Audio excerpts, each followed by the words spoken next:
இந்த உலகத்துல உள்ள உயிருக்கே ஆபத்தான 10 உணவுகள். Number 1, pig head cheese. பேருக்கு ஏத்த மாதிரி இந்த சீஸை பன்னியோட தலையை வச்சுதான் தயாரிக்கிறாங்களாம். பன்னியோட தலையை போட்டு அதுல சில ஸ்பைசஸ்லாம் சேர்த்து ரொம்ப நேரம் வேக வச்சதுக்கு அப்புறம் அதை அப்படியே பேக் பண்ணி பல மாதங்கள் ப்ரிசர்வ் பண்ணி வச்சுதான் இந்த சீஸை தயாரிக்கிறாங்களாம். இந்த மாதிரி தயாரிக்கிற சீஸை சாப்பிடுறதுனால மனிதர்களுக்கு எக்கச்சக்கமான நோய்கள் வருதுன்னு ஃபுட் டிபார்ட்மெண்ட் ஆல்ரெடி நிரூபிச்சிருக்காங்க. அதோட வான் பண்ணவும் செஞ்சிருக்காங்க. ஆனாலும் மக்கள் இதோட டேஸ்ட் ரொம்பவே பிடிச்சு போனதுனால இதனால வரக்கூடிய நோய்கள் பத்தி கூட கவலைப்படாம இதை இன்னமும் விரும்பி சாப்பிட்டுட்டு தான் இருக்காங்களாம். Number 2, was cracker. நம்ம எல்லாரும் பட்டர் பிஸ்கட் சாப்பிட்டுருப்போம், சாக்லேட் பிஸ்கட் சாப்பிட்டுருப்போம், இவ்வளவு ஏன் ஸ்ட்ராபெரி, ஆரஞ்சு, பைனாப்பிள்னு பல பிளேவர்ல பிஸ்கட் சாப்பிட்டுருப்போம். ஆனா யாராச்சும் குளவி பிஸ்கட் சாப்பிட்டுருக்கீங்களா? அதுதான் இந்த வாஸ் கிராக்கர். குளவிய இந்த பிஸ்கட்ல டாப்பிங்ஸ் மாதிரி ஆட் பண்ணி அதை நல்லா பேக் பண்ணி தரது தான் இந்த வாஸ் கிராக்கர். இந்த பிஸ்கட் ஜப்பான் நாட்டோட ஒரு ஃபேவரட் ஸ்நாக்னு சொல்றாங்க. இதுல அதிகமான புரோட்டீன் இருக்கிறதுனால ஜப்பான் மக்கள் இதை ரொம்பவே விரும்பி சாப்பிடுவாங்களாம். ஆனா இதுல ஆபத்தான விஷயம் என்னன்னா, இதை குக் பண்ணும்போது அந்த குளவியோட கொடுக்க கரெக்டா கட் பண்ணிட்டு சமைக்கலனா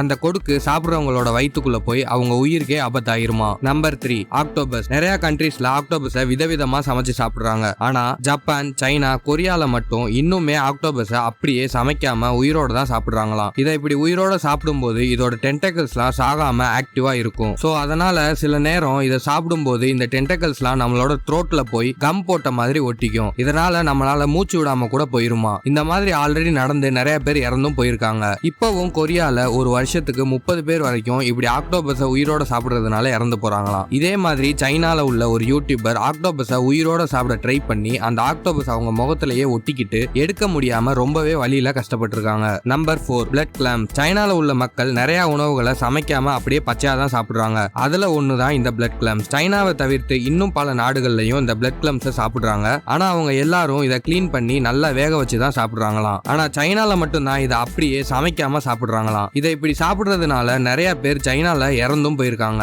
1988ல அதை அதிகமா சாப்பிடுற போட்டி வச்சிருந்தப்போ அதுல கலந்துகிட்ட 47 பேர் ஒரே நாள்ல பிளட் கிளம் சாப்பிட்டதுனால இறந்து போயிருக்காங்க. அது மட்டும் இல்லாம 3000 பேருக்கு மேல ஃபுட் பாய்சனும் ஆகிருக்கு. உடனே சைனா இதை விற்கிறதுக்கும் சாப்பிடுறதுக்கும் தடை போட்டிருக்காங்க. ஆனா அதுக்கப்புறமும் மக்கள் இதோட டேஸ்ட் பிடிச்சு போய் கொஞ்சம் கொஞ்சமா சாப்பிட ஆரம்பிச்சு இப்போ சைனால நிறைய ஹோட்டல்ல இதை சாப்பிடுறது உங்களோட ஹோன் ரிஸ்க்னு சொல்லி வித்துட்டு தான் இருக்காங்களாம். நம்பர் 5, ஹக்காரல். நம்ம எல்லாரும் கண்டிப்பா கருவாடு சாப்பிட்டுருப்போம். அந்த கருவாடு எப்படி தயாரிக்கிறாங்களோ அதே மாதிரி தான் இந்த ஹக்காரல் டிஷ்ஷை ஐஸ்லாண்ட்ல தயாரிக்கிறாங்களாம். ஐஸ்லாண்ட் கடல்ல வாழ்ற ஷார்க்கை பிடிச்சி சின்ன சின்ன பீசஸா கட் பண்ணி அது மேல சில பொருட்கள்லாம் அப்ளை பண்ணி அதை அப்படியே பல மாதங்கள் ஃபெர்மெண்டேஷன் பண்ணி தான் இந்த டிஷ்ஷை தயாரிக்கிறாங்க. இந்த ஹக்காரல் தான் ஐஸ்லாண்டோட ஃபேவரட் டிஷ்னு சொல்றாங்க, நேஷனல் டிஷ்னு கூட சொல்றாங்க. அப்புறமும் ஏன் இதை டேஞ்சரஸான ஃபுட்னு சொல்றாங்கன்னா, அங்க வாழ்ற ஷார்க் எல்லாத்துக்குமே யூரிக் ஆசிடும் ட்ரைமெத்தலமைன் ஆக்சைடும் அதிகமா இருக்குமா. அதனால இதை சரியா ப்ரிசர்வ் பண்ணி கவனமா தயாரிச்சா மட்டும்தான் அந்த ஷார்க்கோட உடம்புல உள்ள விஷத்தன்மை குறையுமா. அப்படி இல்லைன்னா இந்த ஷார்க்ல உள்ள யூரிக் ஆசிடும் ட்ரைமெத்தலமைன் ஆக்சைடும் ஒரு பாய்சன் மாதிரி ஆக்ட் ஆகி அதை சாப்பிடுறவங்க உயிருக்கே ஆபத்தாகிருமா. Number 6, fugu fish. இந்த மீனை அதிகமா டோக்கியோலையும் ஜப்பான்லையும் தான் சாப்பிடுறாங்க. இதை பாக்குறதுக்கு சாதாரண மீன் மாதிரி தெரிஞ்சாலும் இந்த மீன்ல அளவுக்கு அதிகமான பாய்சன் இருக்கான். இந்த மீனை கரெக்டா கட் பண்ணி அதுல உள்ள பாய்சன் எல்லாம் ரிமூவ் பண்ணிட்டு அதை ஒழுங்கா சமைச்சு டோக்கியோல உள்ள நிறைய ஹோட்டல்ல விற்கிறாங்க. ஆனா இதை சரியா சமைக்க தெரியாம அதுல உள்ள பாய்சன் எல்லாம் கரெக்டா ரிமூவும் பண்ண தெரியாம சமைச்சு சாப்பிடுற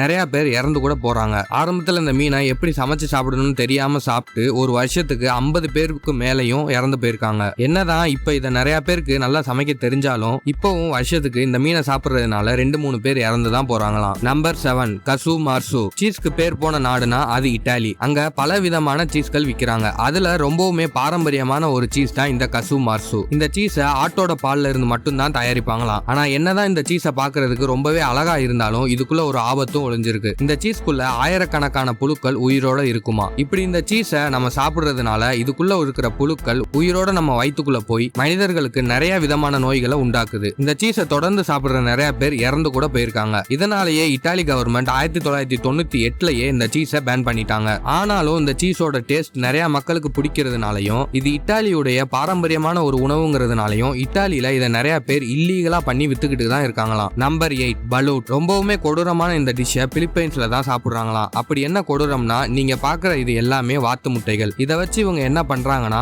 வாத்து முட்டையில இருந்து குஞ்சு வெளியில வர்றதுக்கு முன்னாடி கரெக்டா டைமிங் பார்த்து அதை எடுத்து வேக வச்சு உள்ள இருக்க செத்து போன குஞ்சு வாத்தை எடுத்து சாப்பிடுறது தான் இந்த பலூட். இந்த டிஷ் பிலிப்பைன்ஸ், கம்போடியா, வியட்நாம் போன்ற நகரங்கள்ல ரோட் ஓரமா உள்ள கடைகள்ல கிடைக்குமா. அது மட்டும் இல்லாம அங்க உள்ள மக்கள் இதை ரொம்பவே விரும்பி வாங்கி சாப்பிடுவாங்களாம். இந்த டிஷ் இப்ப அமெரிக்காலையும் கொஞ்சம் கொஞ்சம் பரவிட்டு வருதுன்னு சொல்றாங்க. இந்த டிஷ்ஷை பத்தி நீங்க என்ன நினைக்கிறீங்கன்னு கீழே கமெண்ட்ல சொல்லுங்க. Number 9 fesikh fish. இந்த மீன்களை எகிப்துல மட்டும்தான் சாப்பிடுறாங்க. இந்த மீன்லயும் உயிருக்கே ஆபத்தான டெட்லி பாய்சன் இருக்கு. சோ அதனாலேயே இந்த மீனை பிடிச்சி உப்பு போட்டு காய வச்சு 45 நாள் கழிச்சு தான் விற்பாங்களாம். ஆனாலும் சில கடைகள்ல இதை 45 நாள் ஒழுங்கா காய வைக்காம விற்கிறதுனால இந்த மீனை சாப்பிடுற நிறைய பேர் இறந்தும் போயிருக்காங்களாம். அதுலயும் 1991 இந்த மாதிரி சரியா காய வைக்காத மீன்களை வாங்கி சாப்பிட்டு ஒரே நாள்ல 18 பேருக்கு மேல இறந்து போயிருக்காங்க. அதுக்கப்புறம் எகிப்து கவர்மெண்ட் இந்த மீன்களை யாரும் விற்கவோ சாப்பிடவோ கூடாதுன்னு பேன் பண்ணிருக்காங்க. ஆனாலும் இப்பவும் கவர்மெண்ட்டுக்கு தெரியாம இந்த மீன்களை வித்துக்கிட்டு தான் இருக்காங்களாம். மக்களும் இதுல உள்ள ஆபத்து தெரியாம வாங்கி சாப்பிட்டுட்டு தான் இருக்காங்களாம். நம்பர் 1 பாக்குறதுக்கு முன்னாடி நம்மளோட சேனலை சப்ஸ்கிரைப் பண்ணி சப்போர்ட் பண்ணிருங்க.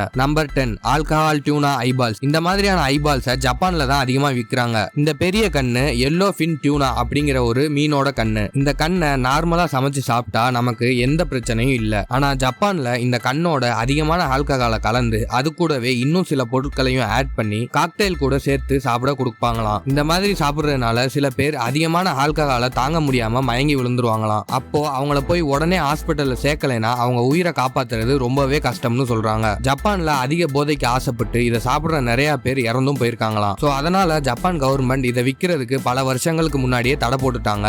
ஆனாலும் இதோட போதைக்கு அடிமையாகி இப்பவும் ஜப்பான்ல இதை இல்லீகலா வித்துக்கிட்டு தான் இருக்காங்களாம். ஃப்ரெண்ட்ஸ், நம்ம பார்த்த இந்த 10 ஃபுட்ஸ்ல எது உங்களுக்கு ரொம்பவே அருவருப்பாவும் ஆபத்தாவும் இருந்துச்சுன்னு கீழே கமெண்ட்ல சொல்லுங்க. அப்படியே இந்த வீடியோ பிடிச்சிருந்தா ஒரு லைக் பண்ணிட்டு உங்க ஃப்ரெண்ட்ஸ்க்கும் ஷேர் பண்ணிருங்க. நான் உங்களை நெக்ஸ்ட் வீடியோல பார்க்குறேன்.